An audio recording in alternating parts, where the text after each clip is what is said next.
E ora la politica con i vari movimenti in campo per le prossime elezioni regionali e politiche. Iniziamo da Udine, dove si è presentato il patto per l'autonomia, che vede la presenza di alcuni sindaci e anche dell'ex presidente della regione Sergio Ceccotti. Il servizio di Oscar Puntel.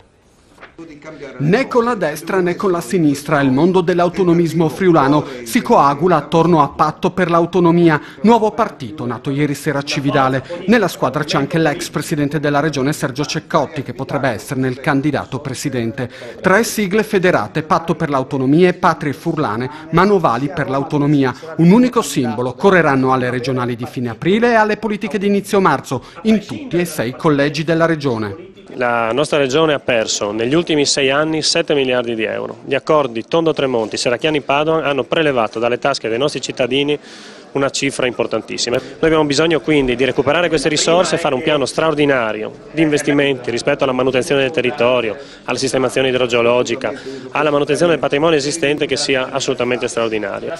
Il nuovo soggetto politico nasce dalle sollecitazioni della base: superare la frammentazione, la galassia dopo il Big Bang dello storico movimento Friuli e unire le forze. In sala ci sono anche l'ex del Carroccio Claudio Violino, Roberto Visentin, potentissimo della Lega Nord degli anni 90. Spinta che è stata raccolta da una serie di primi cittadini. Patrie Furlane arriva con l'esperienza del consigliere provinciale Federico Simeoni. Il movimento di Manovali per l'Autonomia esprime invece la società civile. Accordi in corso con Slovenska Skupnost, la nuova formazione sta lavorando anche per le prossime amministrative, Comune di Udine in testa.